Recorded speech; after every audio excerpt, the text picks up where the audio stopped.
It's time, Fort Wayne. Your sports, your station. It's the Sports Rush with Brett Rump.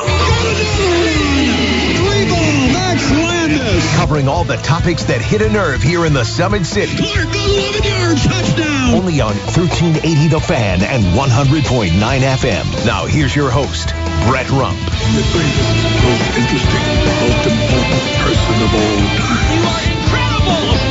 Over the one. Yeah, well, you're half right. What is this, amateur hour? This is going to be huge. I believe this is going to be our finest hour. Just when I think you've said the stupidest thing ever, you keep talking. I think that's the worst I've ever heard. That boy ain't right. The simplest way to put it, I have problems. Welcome to the alleged show.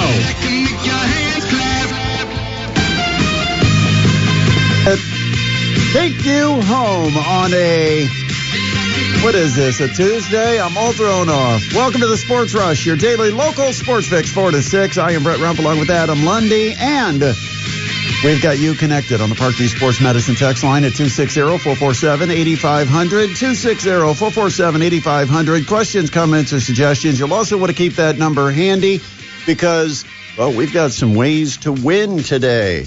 We'll give you some details coming up on today's show. Of course, hour number 2, it includes Tuesday Time Capsule Trivia.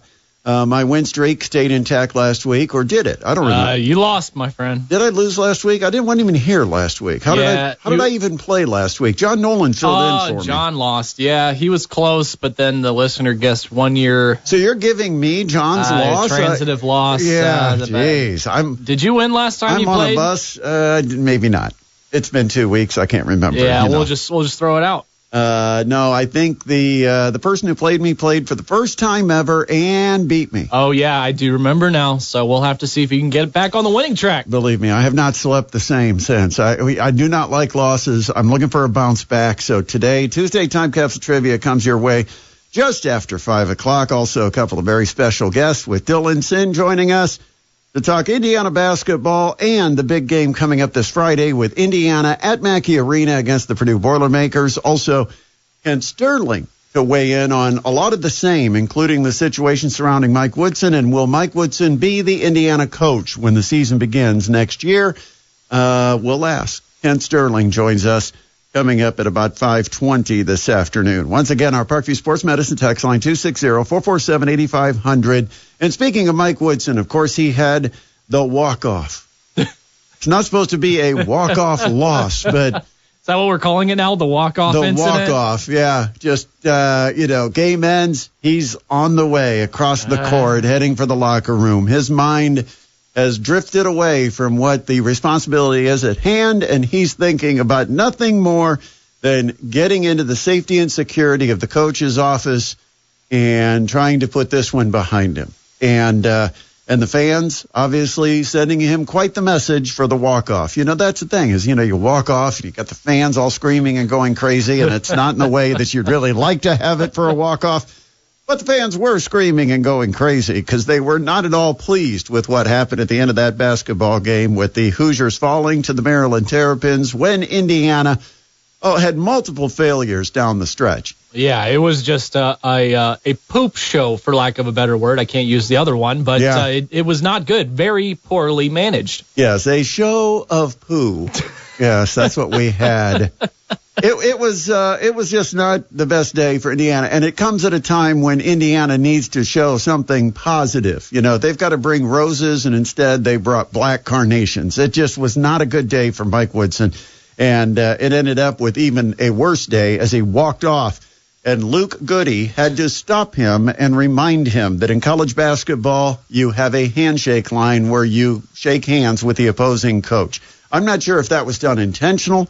I'm not sure if he had a Joe Biden moment where he just kind of drifted off the wrong direction. Yeah. I'm not really sure. I don't know. It was interesting hearing Don Fisher yesterday kind of say maybe he had an NBA moment where he kind of forgot. And, because in the NBA they don't do handshake lines. Right, that's what I said. I talked to, Fish about that, and I was like, in the NBA you don't shake hands. You just, get up, you walk off, and you'll be back to see, that team again probably down the road. But, this was not the way you handle it in college basketball, and it was just kind of an embarrassing moment for Mike Woodson and Indiana basketball as a whole when Luke Goody has to remind his coach, you've got to shake hands. And I've said all along, Mike Woodson's an NBA coach. He is basically an NBA preparatory coach. That's what he wants to be. That's what he sees himself as. And he's not an X and O's guy. He's not a, work within a flow and team atmosphere. He's about individual skill development and getting guys ready for what the grind will be in the NBA. And it's not like the NBA is full of back screens and sharp cuts backdoor. I mean, it is exactly what we thought it was when Dane Fife was fired and let go from the staff. It was a sign, because Dane Fife was an experienced college head coach, well-respected, with his many years sitting right next to Tom Izzo at Michigan State. Of course, he had a few years as the head coach here at IPFW, and he was a former Indiana basketball player. Everything pointed toward Dane Fife having a successful career, sitting next to Mike Woodson, and eventually maybe even being the heir apparent, because there was questions. Why did he leave Michigan State? Did he get word that he's not going to be promoted as the next head coach? And maybe Indiana made that indication to him that, hey, you come to Indiana, you're going to be the first in line when Mike Woodson steps aside. Mike Woodson's no youngster. So we don't know about those discussions, but we do know that the big question marks when Dane Fife was let go is, does Mike Woodson want to run his team like an NBA club? Because Dane Fife kind of indicated that there are certain things you do to run a program at the college level, and Mike Woodson was totally against doing things the, quote, college way. And we still have not seen it. No, we haven't. And like you said, this Maryland game, they were leading late, and it's a game they probably should have won hadn't they made some very crucial mistakes. And that was a game that they definitely needed. I mean, you have that loss to Northwestern before that, where they give up a terrible second half. They went to overtime with a not great Ohio State team before that to get that win. And obviously before that, there was that disaster against Illinois. But then looking ahead, you have, the currently 10th ranked Purdue Boilermakers at Mackey Arena on Friday. After that, you've got to go to Wisconsin, play the 17th ranked Wisconsin Badgers. And after that, you've got third in the Big Ten, Michigan. Ohio State and Maryland were somewhat similar. Yeah. Two teams that you should have beat, Ohio State on the road, Maryland at home, and two teams that you had the opportunity to beat because you had 4 or 5 point leads. I think it might have even been bigger at one point when they were at Ohio State, late in the game, final 5 minutes or so, and did not hold on, didn't know how to finish. And that's coaching. Having the right personnel on the court, having a game plan and knowing exactly what the mission is. How do you protect late leads? And Indiana's failed twice. And Mike Woodson's answer is, we got to get back to work. We got to figure it out. I wish I knew. You hear that a lot. I wish I knew. Now, you've been with this group of guys since June. At this point, you've got to know. That's the game of college basketball, is assemble a group of talented players that may have never played together before, and in the matter of 2 or 3 months, build some chemistry, identify what you want as your baseline as when it comes to culture, and get a team that can work together, that can have some on-court chemistry, maybe some off-court chemistry. I think that's important, too, if you really want to have a champion. But the bottom line is he has not done anything to get a team that equals the individual talent. If you add up scores, and we've talked about this before, you add up all the scores of how good is this guy, give him a 1 to 100 scale, and you compare them against opponents, Indiana probably has the, third best roster, second or third best roster in the Big Ten? Yeah. And yet look at where they're at in the standings. Yeah. And they're letting teams that are probably 8th, 9th, or 10th best roster beat them. Yep, they're currently sitting at 9th in the Big Ten with 5 losses right around Ohio State and USC. Now, 9th place is middle of the pack now in the Big Ten. Yeah, that is true. When you see Big Ten and they're in 9th, you think, they're near the bottom. That's right in the middle, yeah. And so there's two directions this could still go. But what Mike Woodson is hoping is that this team becomes what you have in the NBA, which are teams always go through down periods, then bounce back. We've seen it with the Pacers. Sure. You've seen it with the Knicks. Oh, I yeah. mean, the Boston Celtics have had a couple of flops. Yeah, they just dropped one. And you don't, overreact because in the NBA, teams have ups and downs, but it's an 82-game season. You got plenty of chances to bounce back, get yourself a good position, and then it's all about a run in April, May, and into June. College basketball is only a 31, 32-game schedule. So you now are 2/3 of the way through the schedule, still haven't figured it out. Every game is magnified. It's basically worth about 3 times what it is in the NBA because you have 1/3 less games. So every game is like 3 times more important. And you just can't keep losing games and then not understanding why. And answer the questions that are being asked by the fan base. They're very legitimate questions. What were you doing with the final substitutions? What was your game plan making those late subs? Because you take out Ballo, you're down by 1. Whatever you're running as an inbound play apparently doesn't need a rebounder, and yet the shot you get is a corner 3. What does a corner 3 need? It needs somebody around the basket to clean it up because the percentage is greater it will miss than it will go in. And I'm thinking, okay, if you take Ballo and you use him as a decoy out there, you could maybe have him move to a position on the floor to clear some space in the lane and maybe create an open cut to the basket. They didn't do that either.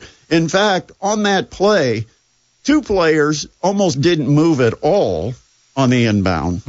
And 1 player just kind of drifted over. I mean, they did not have cutting. They didn't have screen setting. I don't know what they were running, and I'm not sure that they knew what they were running. But worst of all, I'm not sure Mike Woodson really knew what they were running.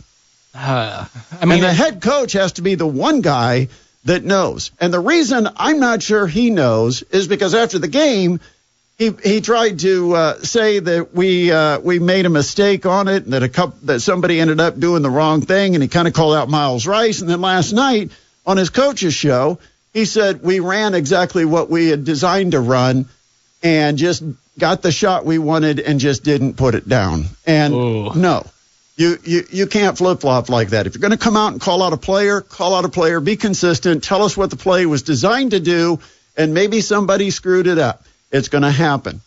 And maybe the player screwed it up because you put them in a position they're not comfortable with, and maybe they haven't run the play from that particular spot with that particular group of players. There's got to be more to it than what we've heard. But that final play is kind of symbolic of the season because you've had so many times this year where you question the effort, the rotations, the combination of players that are on the court and who's getting minutes. There's just too many question marks about this team that continue to go on and on and on. And at one point, they were still getting wins because they were playing inferior competition. Now they're playing regular, consistent Big Ten competition, and the wins don't come as easy. And 2 of them that were winnable games, not against the bottom of the league, but against teams in the middle pack, they lost because you can't make up for those types of mistakes. And so here Indiana is trying to find itself. Now, something in me tells me we're going to see a great Indiana team at Purdue. But something else tells me the season's lost. The players are starting to lose confidence in themselves. They're probably losing some confidence in their coach. If they've got social media, they probably are questioning whether or not Mike Woodson is the guy that can turn the team around, because players want to be coached. Players want to be better. Players don't want to lose. And so they want their head coach to be their leader and direct them into something that produces better results. And if they don't get it, they're going to be disillusioned, and eventually they're going to toss it in. And we've seen some signs of it, but I thought they put at least the effort into winning on Sunday, but they didn't execute. I mean, they didn't execute defensively. Right. They have breakdowns and we've seen, too, just some of the subtleties, like ball screen defense. Are they switching? Are they going over the top? Are they going underneath? and seeing different guys do different actions on some of the same sets against them. And, I know from being around a college basketball team that if number 0 is a guy who can step behind a screen and hit a three-point shot, you don't drop under. And everybody that guards that particular man is responsible to follow the scout, which says stay on top of the screens, fight through, do not give him space by dropping below the screen. And everybody needs to follow that same defensive game plan against that player. And I haven't seen that from Indiana. And, I loved Mike Woodson as a player. Watched him when I was a kid. Okay, loved that little short bank shot from 15 feet. I mean, he did things that fundamentally were very sound. But he's not a college basketball coach. He's not a college head coach. He doesn't make the commitment to recruiting. His players don't make the commitment to performing and executing. And there's just a breakdown in Bloomington. Scott Dolson's going to have to make a change. Now, the question is, who's going to be that change? Where can they go? Dusty May is now at Michigan, having a very good year with the Wolverines. I don't think he's going to go up there and in 1 year be affordable to pull away, nor do I think he would do that to Michigan. He was loyal to FAU and his players to stick around one extra year because the players all said, we want to run it back, and their head coach says, if you're staying, I'm staying. And he stuck it out one more year down in Boca Raton when he could have gotten a pretty lucrative job the year before. Ended up at Michigan. Now he's got less than a year in Ann Arbor, and the Hoosiers are getting a good look at what they gave up and what they missed out on. Yep, definitely could have been a good hire. 260-447-8500. We are cruising through our Tuesday edition of the Sports Rush. Got to find out what else is happening in the world of sports. So it's today's top headlines with Adam Lundy. All right, thanks, Brett. Well, considered the front runner for the job when Brian Schottenheimer was hired as the Dallas Cowboys head coach, Matt Eberflus is now the team's defensive coordinator, the team announced today. Eberflus, of course, served as the head coach of the Chicago Bears for nearly 3 seasons before he was fired on November 29th. So he finds himself back in a defensive coordinator role. Wait, he's in Dallas? Yep. Which is where he came from when the Colts hired him originally. So he's gone full circle. Yep, full circle. Made a run through the Midwest and came back down to Dallas. Right back down to Dallas. Shams Charania reported in November that the NBA was making efforts to recruit Klay Thompson and Caitlin Clark to join the second edition of the NBA versus WNBA three-point contest during the Saturday Night Skills Challenge on February 15th. And if it works out, Thompson, a career 41.2% three-point shooter, would be happy to join. Quote, I don't know the details, he told Dallas Morning News last night.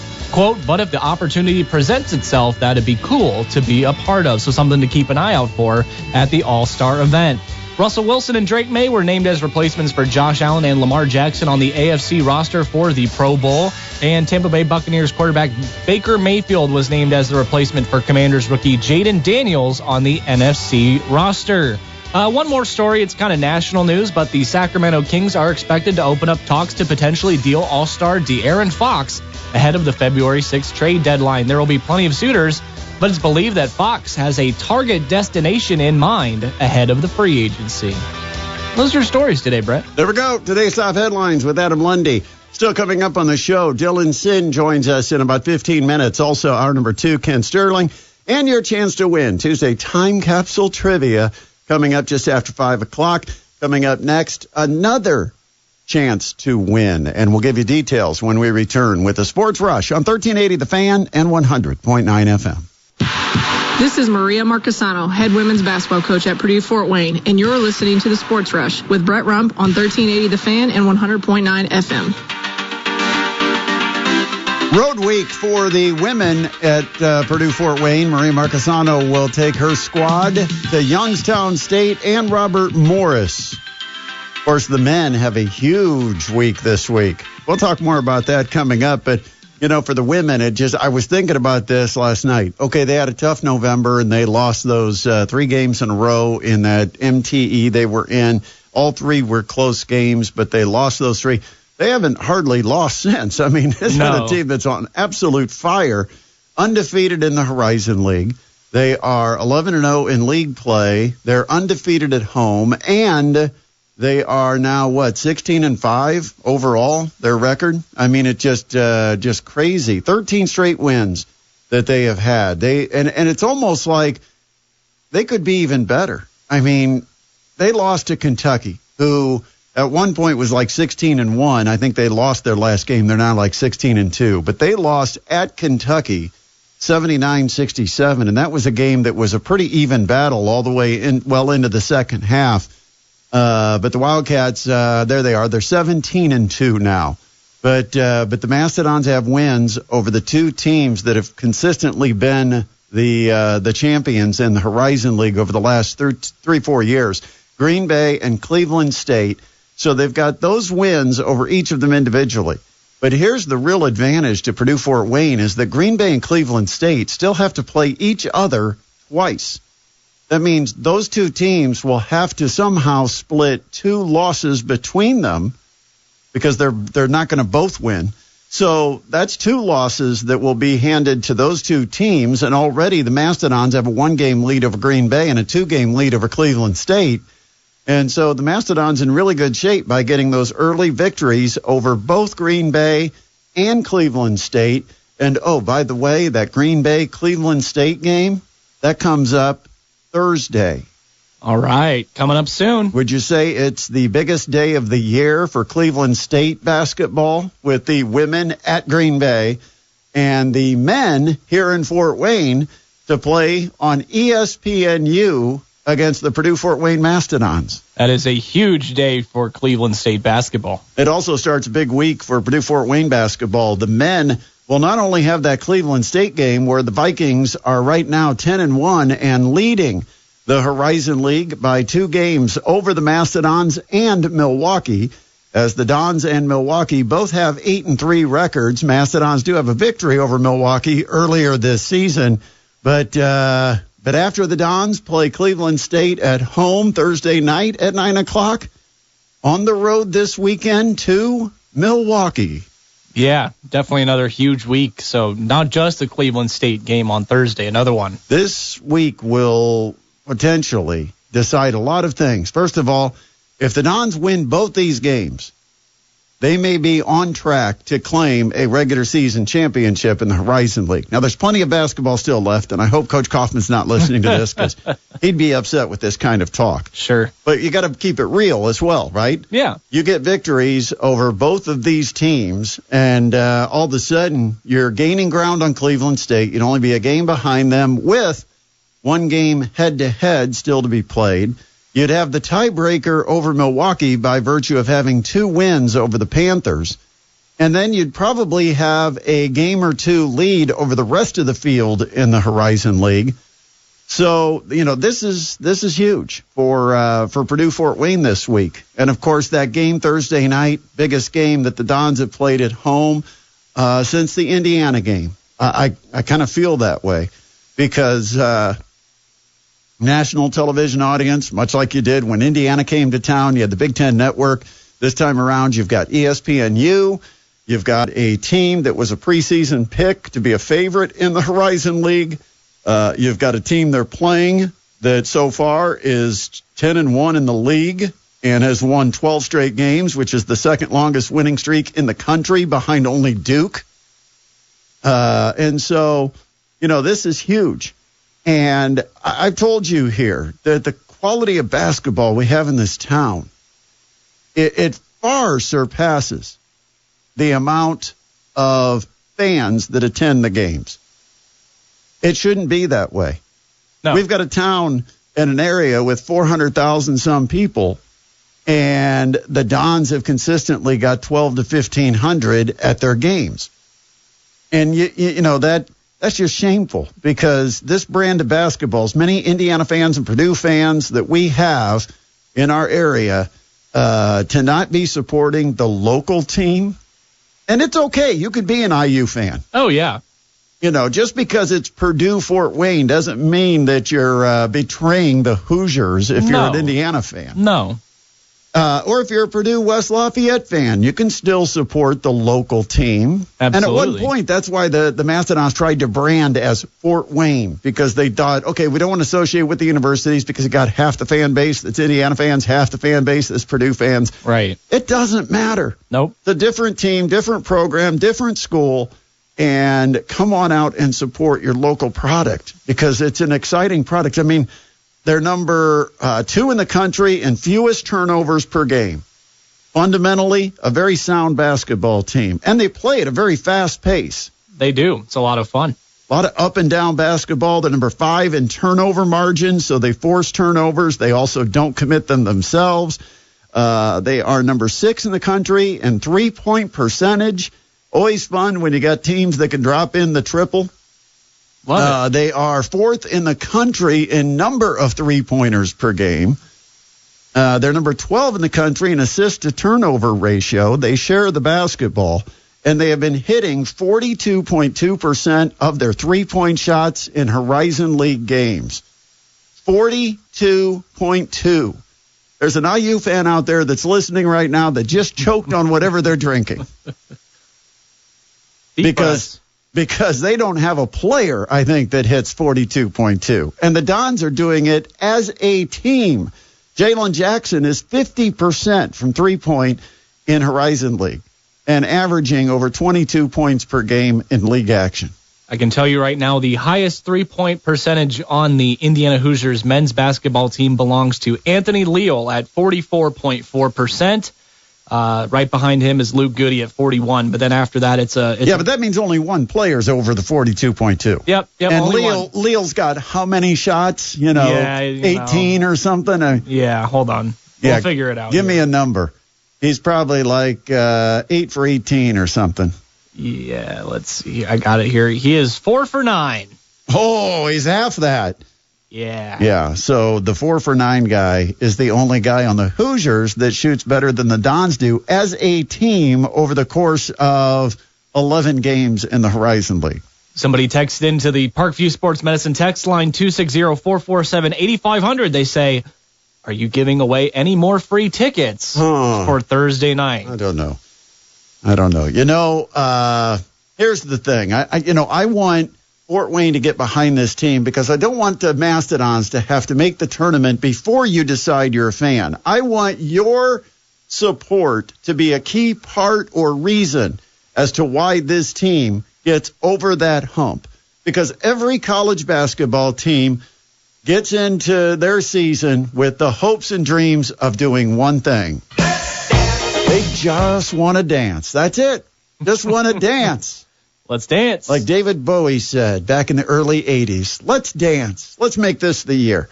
But I want people to come to the Coliseum and support the team, and I think it's well worth $10. I shouldn't have to give you free tickets for you to come to this game.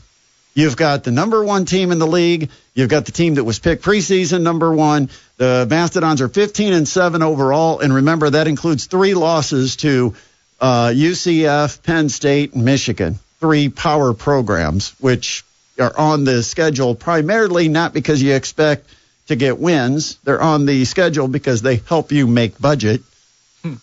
But the reality is they've been very good against mid-majors. They've been very good at home where they're undefeated. They've been putting on a show for fans. There just haven't been enough fans there to really enjoy it. And that's a shame because I like to see sports fans in this community to be entertained, to feel like they get sports value for their dollar. The other thing that I take great pride in is that my city deserves to have bigger events. Fort Wayne is a sports town, and the NCAA should be putting some bigger events in this community because I believe our community will support it. I also support the downtown arena idea. But that's why I don't want to lead you astray. All I ask is one time you come to a game and you evaluate the product for yourself and see, you know what? There's not a lot of difference between watching games on TV when you're watching games from the SEC or ACC or whatever it might be and games in the Horizon League. Instead of having 4 guys that are 6'8" to 7 feet, you might have 2. And instead of having guards that are all 6'3", 6'4", you might see a guard that's 6 feet tall, or maybe even in the Don's case, 5'8". Shout out to Q. But, hey, guy's played college basketball for 6 years, so he's doing something right. He's been fantastic for the Dons. So you shouldn't have to give away tickets today is what you're saying. I shouldn't have to, but you know what? What? I want to see people there. You going to do it? If you're going to go, if you're willing to take your Thursday night at 9 o'clock, be at the Coliseum. And I don't want phonies or frauds that are trying to win tickets that aren't going to be serious about going to this game. No, we want to see you there if you get these vouchers. Yeah. If I'm going to cover this for you and I'm going to get you vouchers to this game, you've got to take advantage of it, use the voucher, go to the game, cheer like crazy, enjoy Mastodons basketball Thursday night. All right, I'm going to do it. You going to do it? All right, let's give them the code word. Give you a code word to text in. You'll get a bounce back if you text this word. We're not even drawing. No. You just text this word if you're willing to go and you're willing to cheer for the Dons and you're looking forward to a fun night of college basketball at the Coliseum. Text, well, we just said the goal is to dance, so let's use dance.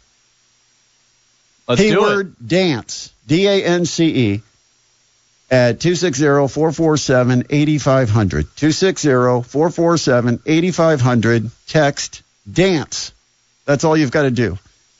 And we'll give you a voucher that's good for 2 tickets. You exchange them for tickets, and they're lower bowl tickets. Yeah. While supplies last. I don't know how many of these I'll give away, but at $10 a pop, it's not that bad to give away some tickets. So we'll give you a chance to go.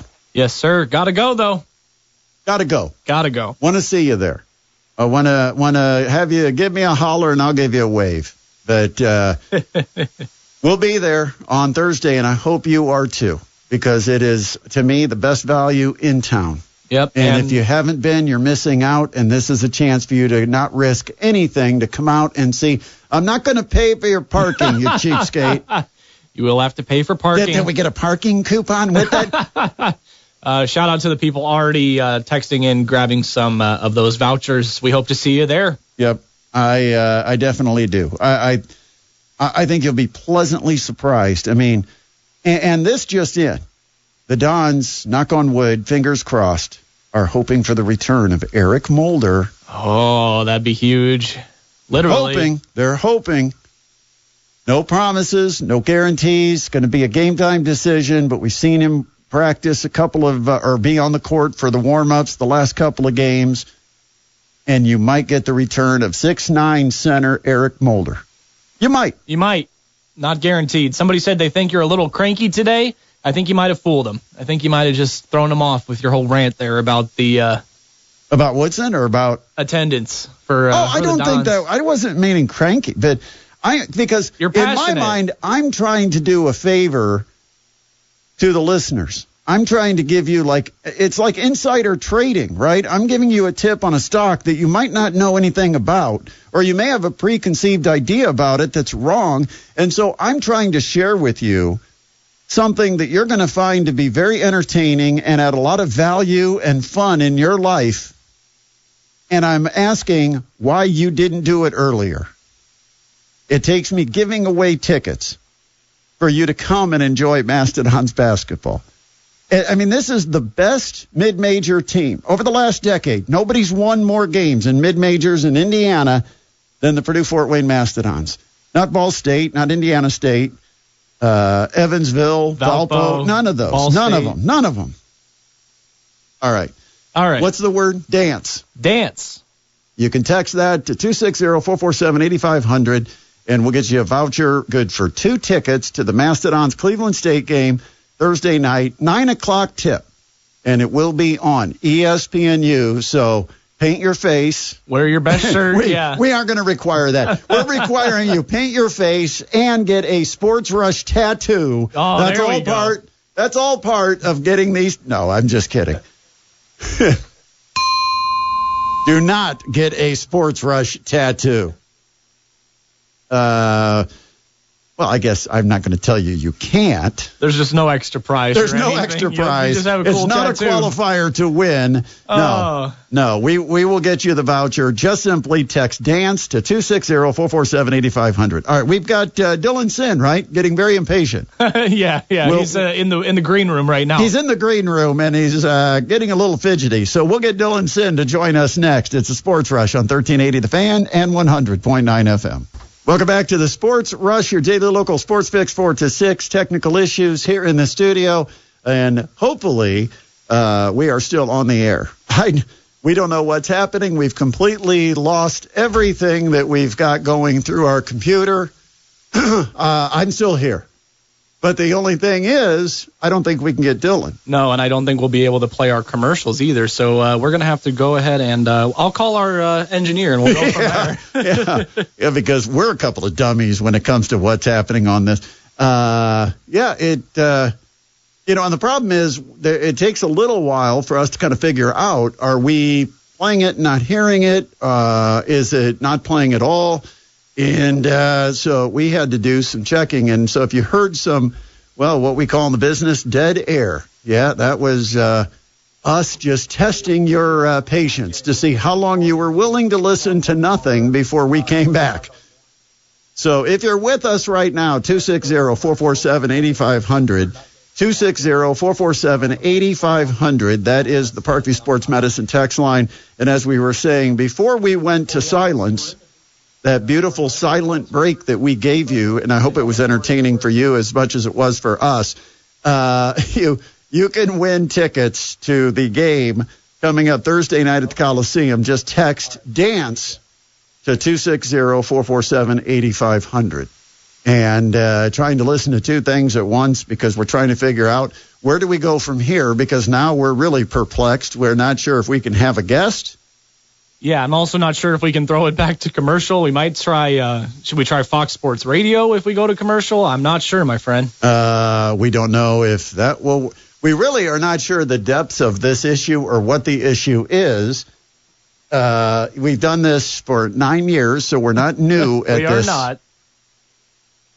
We are moving into a new studio, thank God.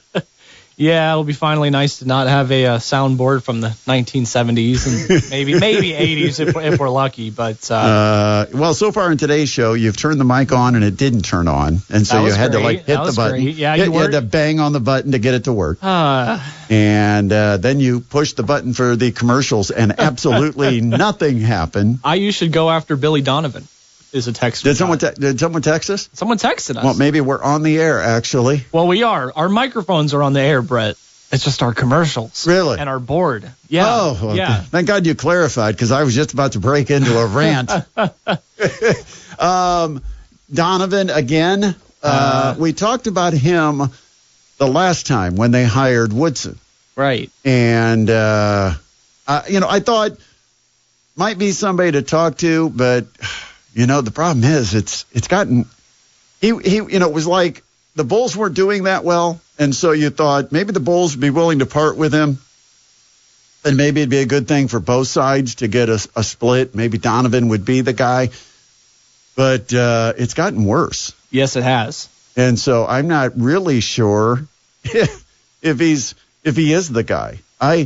I don't know if it's not Mike Woodson, because right now the Indiana fans, they've kind of made up their mind that they're really wanting Mike Woodson to be replaced. But I guess the question is, who do you want? That's always the question, is who are you going to replace? It's very easy to say, get rid of that guy. But then you got to have somebody that comes in that's better than that guy. And I don't think it's going to be hard to find somebody better, but is it going to be a name that satisfies the fan base? I'm just wondering if it's going to get bad enough to the point where it happens during the season, but I don't think it's going to be. Has Kurt Cignetti ever coached basketball? He might be a better job at least getting the team rallied. At least let's give him a week with this group and just see what happens. Because, a lot of the things Indiana football did well, this basketball team doesn't show at all. Some Indiana pride, some effort, being prepared to play. I mean, all the things that we're complaining about, at least we didn't have those issues with Indiana football in the fall. Right. If Indiana goes and loses 8 in a row, they've lost 2 in a row now, and then looking at their next 6 games, they've got 4 against ranked opponents and then 2 with teams ahead of them in the standings. If they go on an 8-game losing streak, is he still going to be there? No. No? No. Well, the question I think you're asking, and maybe I need to clarify this, is would he be let go during the season? Right. I don't know. I mean, we don't know if Scott Dolson is that guy that would make a stand and make a change during the season to be able to get a head start on the next round of coaches. I know I've heard Chris Beard's name mentioned. Of course, he got into some trouble and ended up. Where's he at now? I'll check here. I just saw him over the weekend. He was coaching somebody. Mississippi. Ole Miss. Okay, so he's coaching Ole Miss. The chance, would he go from Ole Miss to IU? I don't know. SEC basketball, certainly not considered And here's the thing. IU was a bigger, better job 3 or 4 cycles ago. Mm-hmm. Really, this goes back to the firing of Tom Crean. Things have never been better than what you thought wasn't good enough with Tom Crean. I mean, Archie Miller declined. Then you had, Woodson, and it seems to be fading. I mean, rapidly. Woodson's bringing in some top talent. Yeah, I mean, sure, but it's not bringing any accomplishments for the team. It's not creating a winning team. And nobody knows what the identity is. Nobody knows what the culture is. You hear stories about guys possibly at a bar at night or possibly at a casino. I mean, and I don't know if those are true or not, but the point is those types of stories don't come out when you've got a great culture with strong leadership.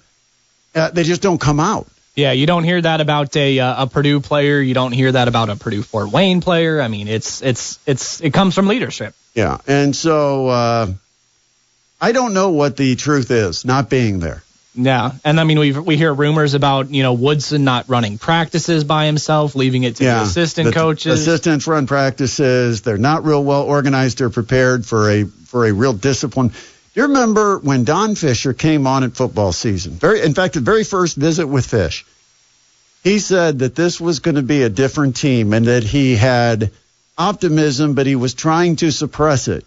Because he said, I don't want to be disappointed again, but there's something special about this team.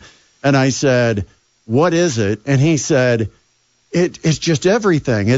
One thing he mentioned was it was the way the practices were so organized and they snap, went from one skill to the next. He said everything was just run like in such a disciplined way that he felt like this team was going to be fundamentally better, that they were going to, be a better team because of the leadership and how they were being coached. And it played out. And I think that's the problem you've got right now with basketball. I mean, those guys show up at practice. There's probably not a practice plan. There's probably not a very specific. I mean, how often did they work on inbound plays? They've had how many months to... you should have like a whole Rolodex of inbound plays by now. And now I agree, early in the season, you may only have 3 or 4 sets that you run on a baseline out of bounds. There's not going to be a long list of plays. But every practice or two, you generally run something new as a baseline out of bounds. Right. And you practice it. You have different guys in different spots. They practice it. And it all depends. It's situational. It just depends on the situation you're in as to what kind of play you're going to run. But to have that, what happened on Sunday, happen this late in the season, completely inexcusable.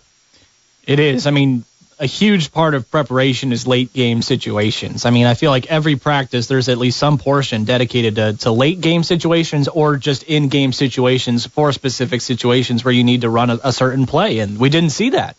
I wonder, did Dylan not want to join us today? Is he the one that's behind this? No. I don't think he sabotaged us, but I did let him know that we let him know we're having technical issues. That until we get our technical issues fixed, we're going to go ahead and try and take another break now, I think. We are? I think we're going to go ahead and give it another shot with another commercial break here. All right. Now that our engineer is here. Ladies and gentlemen, a message from our sponsors, or for your entertainment, 7 minutes of complete silence. Here it comes on 1380 The Fan and 100.9 FM.